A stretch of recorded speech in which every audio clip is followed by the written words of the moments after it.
Disclaimer: this video is a parody commentary roast of the YouTube channel Brendan Explores.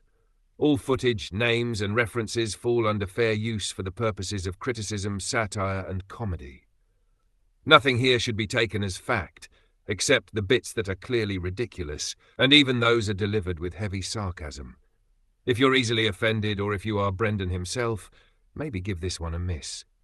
This isn't Vanlife. This is Van Strife, told through parody, piss-take, and dark humour. Right. Wizzard here. And today I'm talking about Brendan Explores. Explores what? Explores how many different ways you can cock up sleeping in a car park.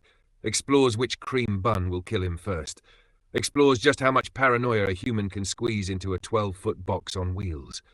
He should rename the channel Brendan Endures, because that's all it is, one long endurance test. Let's start at the beginning, shall we? Car camping.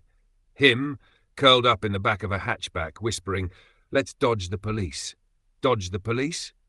Brendan, mate, you look like something the police auctioned off.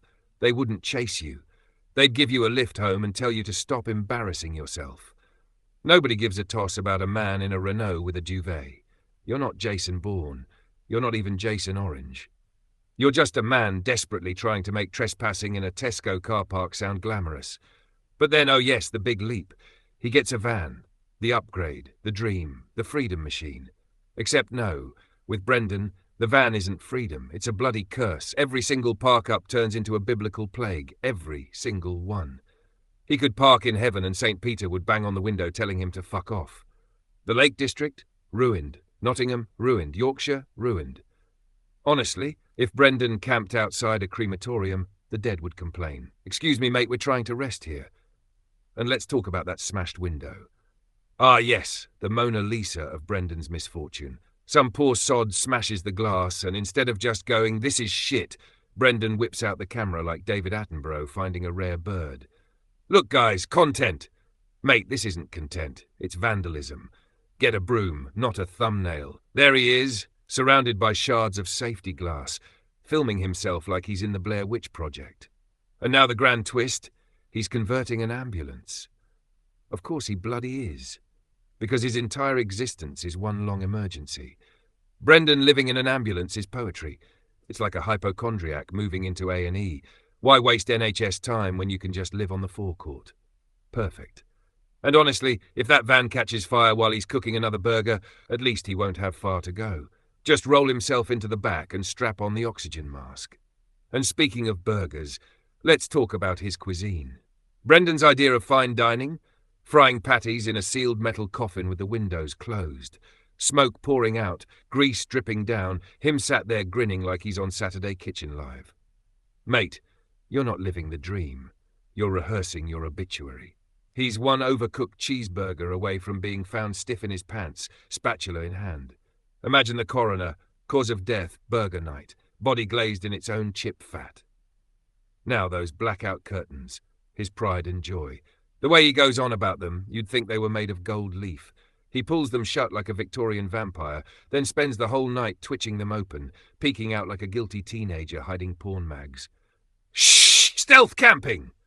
Stealth, Brendan. Mate, stealth isn't sitting in a car park with your curtains flapping like a puppet show. That's paranoia. You're not hiding from the police. You're hiding from a bin truck and the food content. Don't get me started. Other vanlifers are sampling tapas in Barcelona or sipping wine on the French Riviera. Brendan, he's shoving a cream cake into his gob and narrating it like it's the moon landing. Oh, the cream, the sponge. Look at that! Look at what? Coronary heart disease in 4K. He reviews cakes like Attenborough describing a jungle frog. And here we see the custard slice in its natural habitat, my fat gob. And the talking. Dear God, the talking. Brendan could narrate paint drying. He could do a half-hour vlog titled "Waiting for the Kettle to Boil" and still find a way to waffle about it. He thinks he's funny, bless him. He's not. He's like that bloke in the pub who repeats the same joke every Friday night. You don't laugh because it's funny, you laugh to shut him up. His audience don't laugh with him, they laugh at him. He's basically a clown, but without the makeup and somehow even sadder. Now the titles. The thumbnails. Oh, this is where it gets good. Perfect park-up ruined. Van life disaster. I nearly didn't make it. Didn't make it where, Brendan? Waitrose? Stop making every hiccup sound like touching the void. If Brendan stubs his toe tomorrow, the video will be called I Almost Didn't Survive. Emotional. And the clickbait thumbnails. Brendan, wide-eyed, mouth hanging open like a stunned trout, always pointing at something. Look, guys, no overnight parking. Wow, gripping stuff. Imagine explaining that to your kids. Dad, why weren't you at my school play? Sorry, love, I was sat in a lay-by pointing at a council sign. And speaking of kids, oh, here we go. The family man routine. Over Christmas, he vanishes. Sorry, guys, I was spending quality time with my family. Lovely. Heartwarming. Then summer rolls around. I'll be spending 2 weeks with my kids. 2 weeks? Two-woo? School holidays are 6, Brendan. Where are you for the other 4? Oh yeah, parked in a dodgy lay-by, twitching your blackout curtains and pretending a fox knocking over a bin is the SAS kicking down your door. Let's be honest, it looks less like van life and more like you're hiding from your wife with a pack of custard slices. And here's the weird thing I've noticed. It's never just Brendan. Loads of these weekend van vloggers are the same. Always apologising to the camera, always missing family time, but never actually at home. Makes you wonder, doesn't it? Maybe it's not about travel. Maybe it's about escaping the wife and kids for 48 hours while eating Mr. Kipling in a damp car park. Nothing says responsible father like whispering to a GoPro while your kids are stuck with the homework. And the paranoia. Oh, the noises outside. Every video, oh no, what was that? Did you hear that? Someone's coming. Yeah, mate, it's called traffic. You've parked in a lay-by off the A1. Of course there's noises outside. It's not a murder. It's a lorry driver having a piss. Half the time Brendan sounds like he's recording from the middle of a dogging site. All you need is some bloke knocking on the window asking, "Excuse me, mate, you free?" But here's the kicker. It's addictive. They don't watch Brendan because it's aspirational. Nobody's going, wow, I want this life. No. They watch because he's a walking blooper reel. He's the soap opera of van life. A man so tragically unlucky it loops back round to comedy.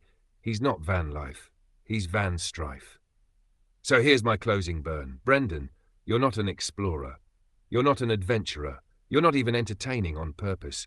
You're a bloke in a van, sat behind Poundland curtains, eating cream cakes like they're crack, frying burgers like you've got a death wish, hiding from your wife and shortchanging your kids, and titling videos like you're auditioning for Casualty. Your windows smashed, your luck's smashed, and now you're living in an ambulance. Poetic, really, because your whole life is one long 999 call. Maybe try a safer hobby, Brendan, something less dangerous, like cricket, or knitting, or just going home and actually being a dad. That's my opinion. Decide for yourself. And when you do, drop a comment saying the wizard says hi. Wizard out.